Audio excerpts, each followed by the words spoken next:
Assalamualaikum warahmatullahi wabarakatuh. Salam sejahtera dan selamat pagi. Okay, untuk anda yang baru masuk, tolong komen di bawah. Waalaikumsalam, Azura Rahmat. Okay, dan juga siapa yang baru first time tonton live pada pagi ni, anda juga boleh tolong komen kat bawah supaya saya kenal siapa follower saya.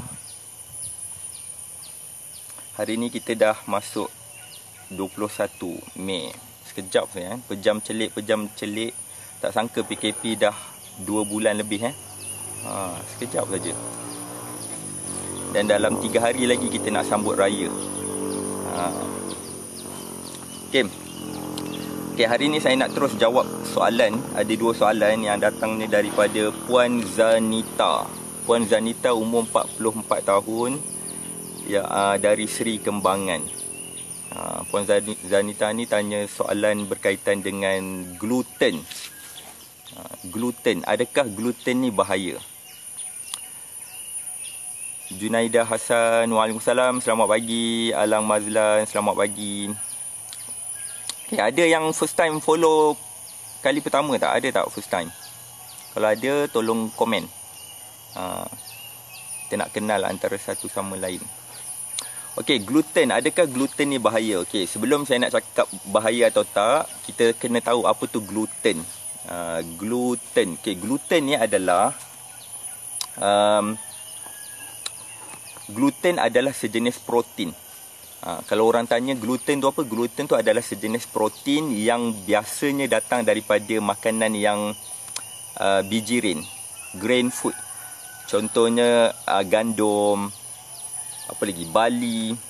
Ini semua makanan yang ada unsur gluten dalam makanan tu, protein. So gluten ni adalah sejenis protein yang datangnya daripada makanan bijirin, especially gandum, barley.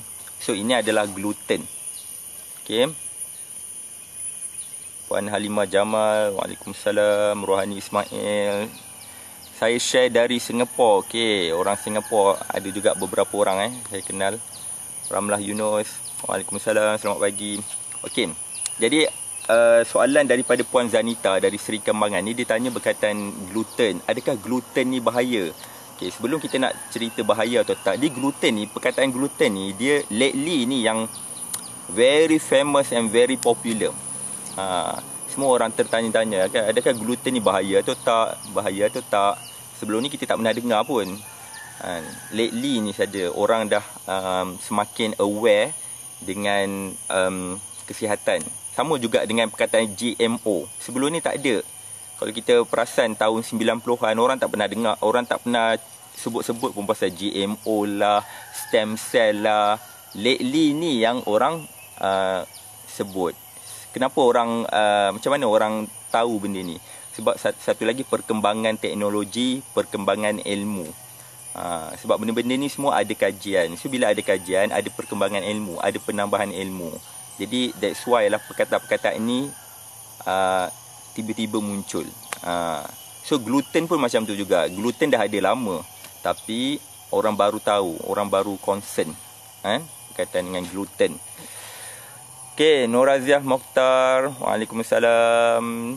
Cik Nur Rahim Syarif, waalaikumsalam. Okey, jadi gluten ni adalah, dia adalah sejenis family kepada protein. Protein yang ada dalam bijirin. Bijirin macam gandum, barley. Ini kita panggil gluten. Okey. Beras tak ada gluten. So tak payah risau. Sebab benda ni dia famous dekat negara-negara overseas, negara barat, yang mana makanan dia adalah berasaskan roti, berasaskan burger, pasta, pizza. Malaysia ni tak berapa popular sangat sebab kita makan nasi. So nasi tak ada gluten. Naturally no gluten.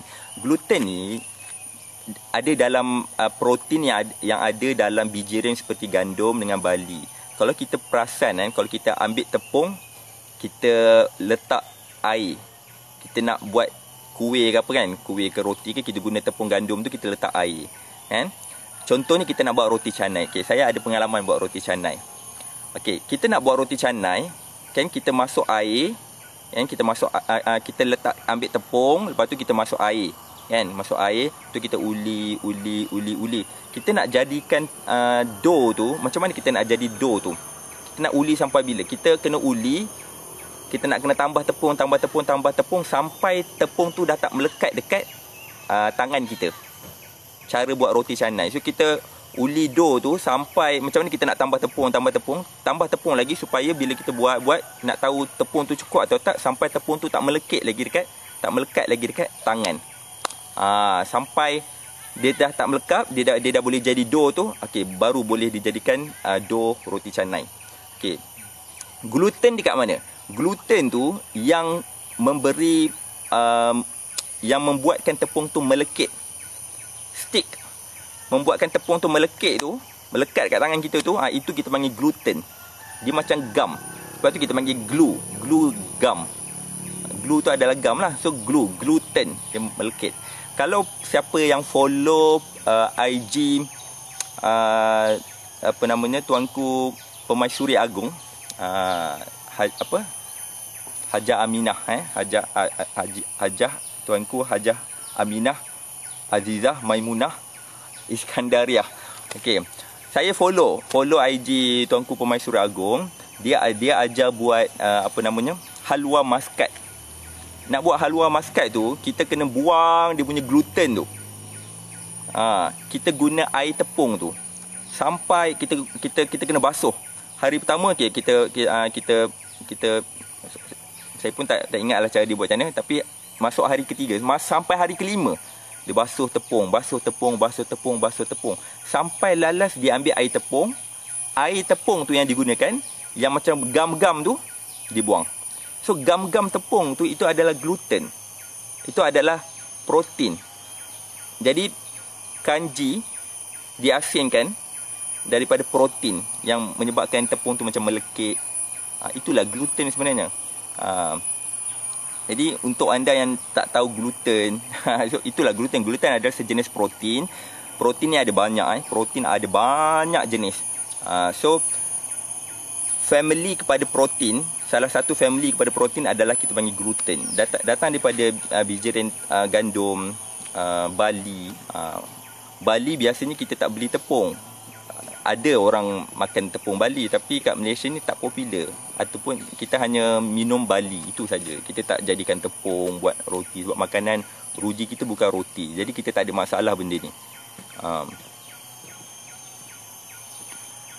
So dua jenis utama, dua utama protein yang kita panggil gluten ni. Pertama adalah glutenin. Kedua adalah gliadin. So glutenin dengan gliadin ni lah yang saintis kata ada bagi efek pada kesihatan. Sejauh manakah kebenaran?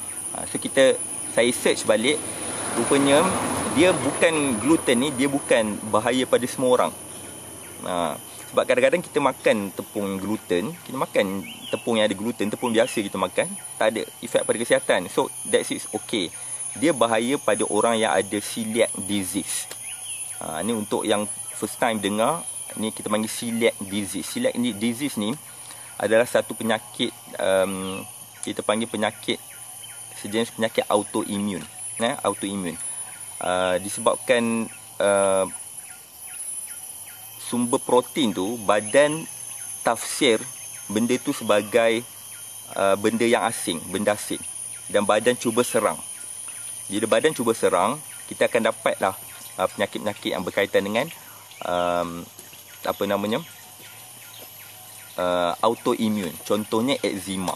Sebab kadang-kadang ada certain eczema, dia makan benda-benda yang ada unsur gluten, dia akan keluar rashes tu lagi. Merah-merah, eczema tu dia lagi trigger lagi.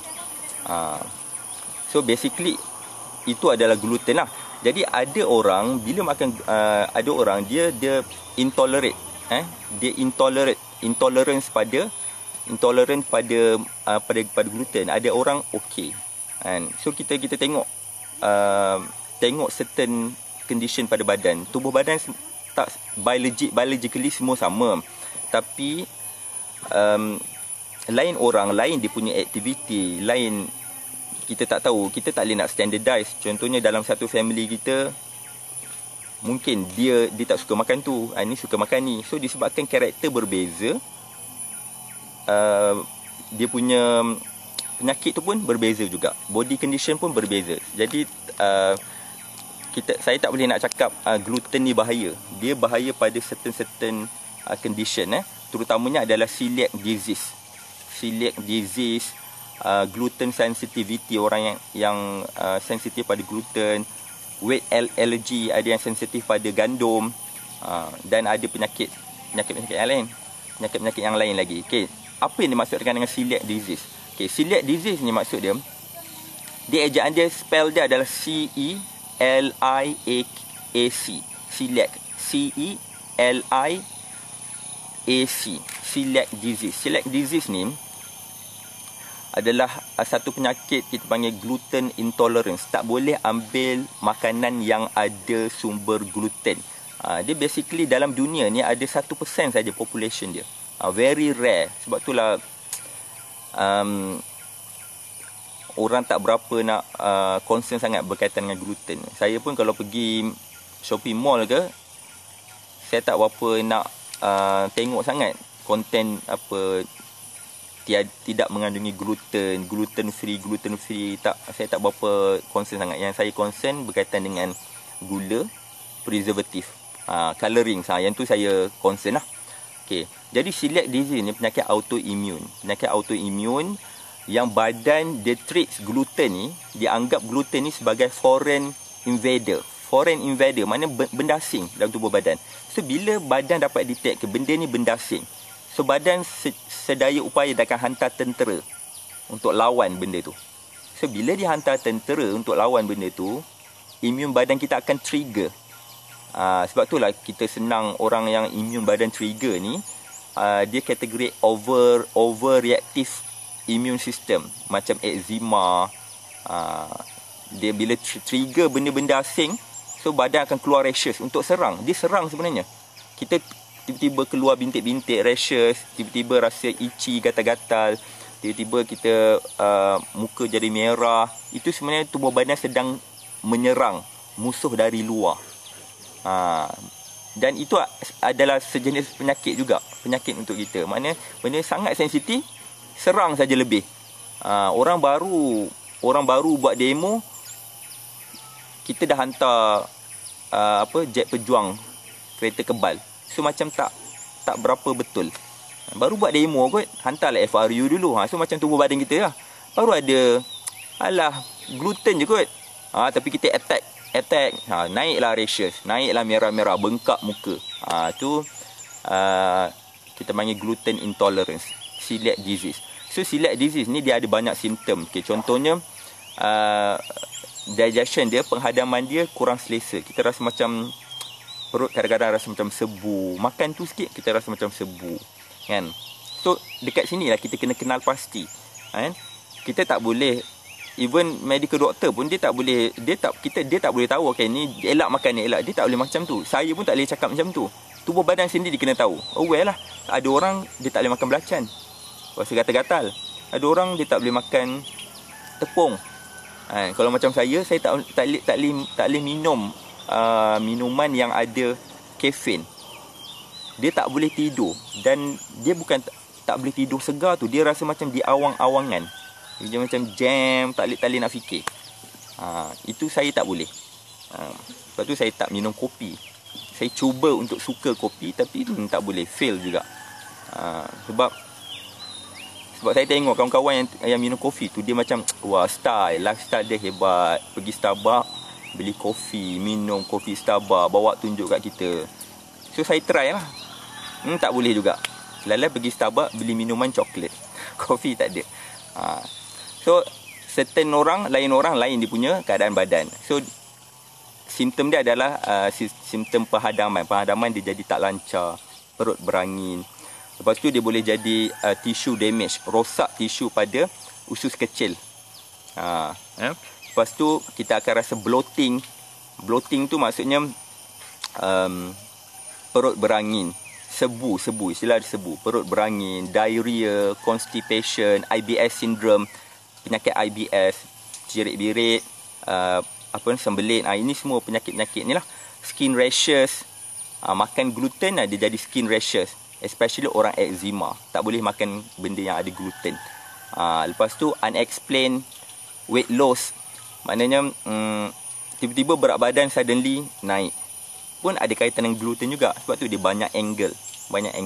Bila kita dah cuba makan, kita dah cuba kontrol makan, kita dah buat exercise, tapi berat badan tak turun juga, unexplained, tak boleh nak explain. So mungkin ada kaitan dengan gluten. Cuba skip gluten dulu, kita try and error dulu.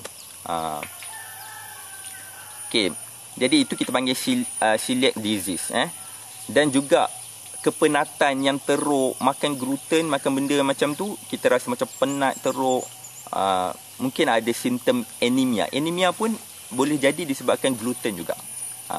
Anemia, kurang darah merah. Jadi kurang darah merah ni akan cepat penat lah. Sebab darah merah tu angkut oksigen. Bila teksi yang pengangkutan yang tolong angkut oksigen tu dia kurang, kita cepatlah letih. Anemia. Jadi ini adalah rare, jarang berlaku, 1% saja. Jadi untuk yang pernah makan gluten, makanan yang ada gluten, dia rasa macam allergic, dia rasa macam tak selesa, sendiri tahu tubuh badan sendiri, boleh elakkan dengan cara baca label pada ingredient sesuatu barang tu. Kita tengok, biasanya kalau tepung ni dia dah ada jual tepung non gluten, yang tak ada gluten. So bila kita tahu kita tak boleh makan gluten, elakkan beli benda-benda macam tu. Boleh tengok Instagram Tuanku Permaisuri Agong. Dia biasanya beli tepung yang tak ada gluten. Bali pun ada, biasanya tepung lah, tepung Bali lah. Dia ada gluten. Dia sejenis protein ada dalam tu. Beras tak ada gluten, jadi tepung beras lagi selamat lagi lah. Sebab tu lah. Ataupun ambil tepung yang wholemeal. Benda-benda yang whole ni biasanya gluten tak ada. Gluten tak ada. Okey, menjawab berkaitan dengan gluten. Jadi adakah bahaya? Bahaya pada orang yang ada celiac disease. Bagi orang yang normal, selagi mana kita makan macam tak ada apa-apa kesan pun, teruskan makan, tak ada masalah. Okey, daripada Puan Zanita, saya dah menjawab soalan tu. Okey, soalan yang kedua daripada Puan Aisyah. Ni muda, umur 35 tahun. Puan Aisyah dari Batu Pahat. Puan Aisyah dari Batu Pahat, kalau ada kat sini boleh tolong komen. Puan Zanita pun tadi, kalau ada kat sini boleh tolong komen kat bawah.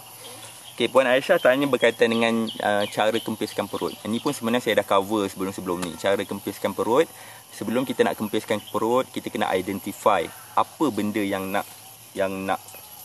menyebabkan perut kita buncit atau boroi. Okey, sama juga nak turunkan berat badan. Bila kita nak turunkan berat badan, kita kena pastikan apa benda yang nak dibuang pada tubuh badan kita tu. Apa benda yang memberatkan, apa benda yang nak dibuang.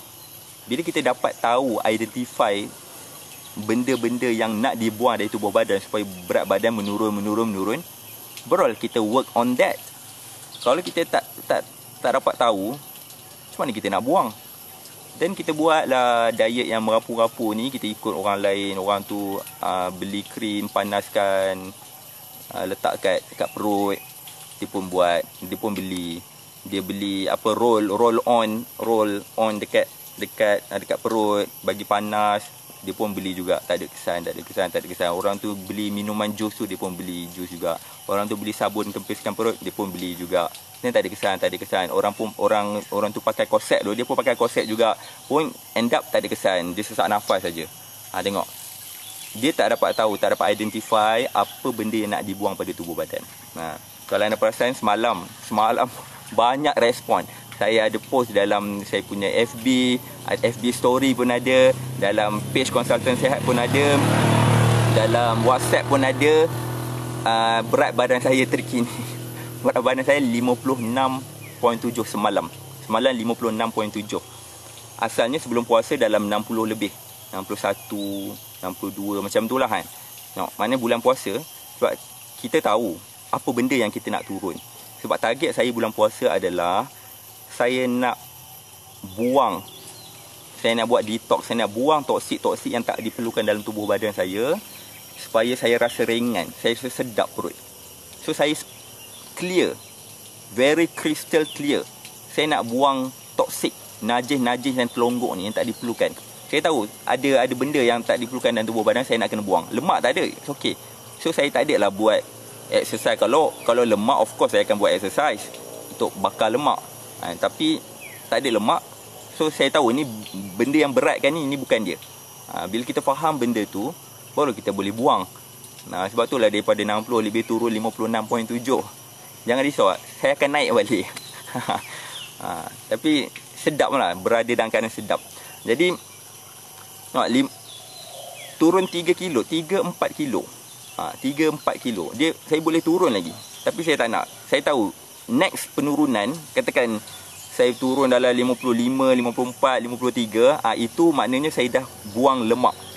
Saya nak ada lemak sikit, sebab bahaya untuk tubuh badan kalau tubuh badan tak ada lemak, especially visceral fat. Visceral fat perlu ada supaya kalau kita terhentak jatuh, organ dalaman badan boleh protected. Tak adalah dia injured ke apa kan. Okay. Jadi kita kena clear dulu benda apa nak disingkirkan. Jadi kalau kita perut kita buncit, boroi, buncit ni, so kita kena tahu apa yang ada dalam ni sebenarnya. Apa yang ada dalam ni? Adakah lemak? Cuba kita tengok budak kecil umur setahun yang masih menyusu badan, yang masih jalan-jalan, berlari-lari, buas kan. Dia tengah aktif. Perut dia buncit sikit. Adakah buncit tu lemak? Budak kecil kot. Adakah dia lemak? Dia tak ada lemak. Adalah lapisan lemak, tapi buncit budak tu bukan buncit lemak. Jadi buncit apa? Buncit usus dia. Dia makan banyak, usus tengah nak membesar. Kita bagi dah start umur 6 bulan, kita dah start bagi makan biasa normal. Dah masuk setahun dah makan macam-macam dah. Sebab tu kadang-kadang umur setahun dapat sembelit lah, dia berak keras lah, berak tak hadam lah. Tapi kalau budak buncit, dia tak berapa bahaya sebab dia masih nak develop, dia masih nak membesar, dia akan besar lagi. So lama-lama buncit tu akan hilang. Tapi kalau macam orang dewasa, kita kena identify yang perut buncit tu, adakah disebabkan lemak, adakah disebabkan usus kita ni membesar. Usus tengah membesar, usus membesar tu biasanya ada banyak longgokan najis yang tak dibuang. Jadi kita kena tengok lah, buncit tegang, belakang tak berlipat, tangan tak adalah besar sangat kan?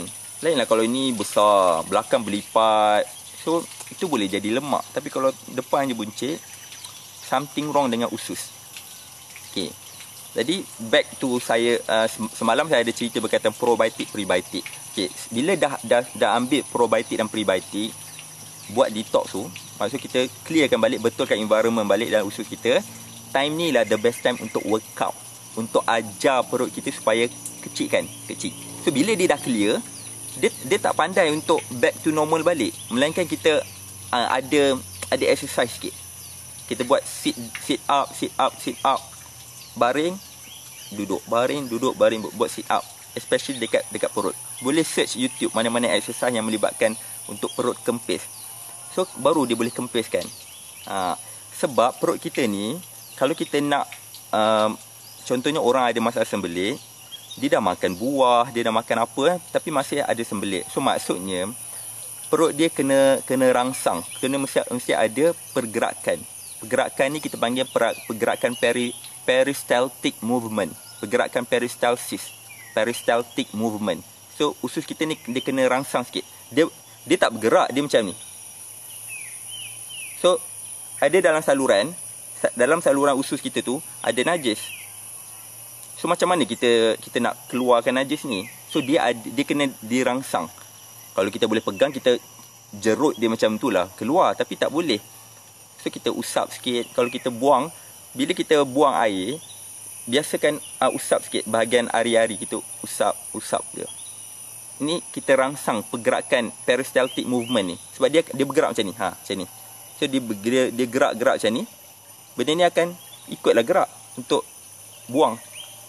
So nak tak nak, sebab itulah bila orang yang ambil probiotik kan, saya galakkan, saya punya instruction biasanya ambil waktu malam, supaya bila ambil waktu malam, awal pagi tu, kadang-kadang tengah-tengah malam dia akan membuang, kadang-kadang tak lagi. Awal pagi tu biasa kita semayang subuh, kita ada pergerakan sikit, rukuk, sujud. Itu pergerakan yang merangsang peristaltic movement. Ataupun lepas subuh kalau tak membuang juga, kita minum air segelas, kita buat exercise sikit, goyang, buat stretching, at least ada muscle tu bergerak. So dia akan rasa nak membuang. Itu kita panggil peristaltic movement. Mesti dirangsang waktu pagi. Sebab itulah nak makan yogurt, nak makan apa-apa benda yang probiotik, ada unsur probiotik ni, especially yogurt, ambil waktu malam, bukan waktu pagi, ambil waktu malam. Supaya bila dia tidur, fermentation dalam usus kita berlaku fermentation disebabkan probiotik tu, awal pagi baru kita rasa nak membuang. So kita rangsang balik dengan pergerakan, dia akan membuang awal pagi. Kalau ambil yogurt di awal pagi ataupun probiotik waktu pagi, dia akan ganggu kerja kita sebab kita nak pergi kerja. Nanti ulang alik ke toilet. So dia akan ganggu. Tapi kalau kita ambil waktu malam, dia akan settle down waktu pagi saja. Walaupun the rest tu kita rasa nak buang, tapi tak adalah mengganggu sangat berbanding kita ambil waktu malam. So nak kempeskan perut, selepas ambil probiotik, pro dengan prebiotik sekali, bila dah ambil dah settle, kita buat sedikit pergerakan, sedikit exercise yang boleh kompreskan dia. Bayangkan kalau kita buat operation surgery untuk usus, kalau katakan kita ada problem usus, doktor buat surgery, doktor keluarkan usus, dia nak potong ke dia nak buang apa, polyps ke apa, dia akan keluar. So bila dia letak masuk balik, struktur dia tak sama yang asal.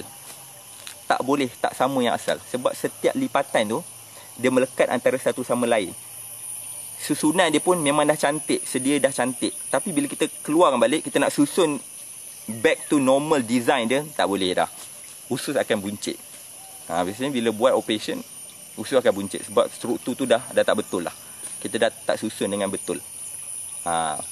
Sebab kalau kita bedah katak pun, saya pernah operate usus katak kan, kita buat keluar, dia ada likat, dia ada melekat antara lipatan tu, melekat. So kita tarik keluar panjang, tarik keluar.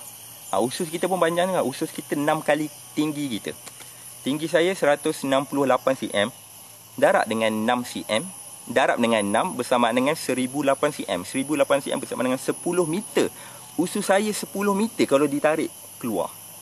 Bayangkan dia lilit. Sebab itulah kita makan 3 kali sehari, kita buang sekali sehari. 2 lagi balance pergi mana? Stuck kat lipat tu. Kat lipat tu dia stuck.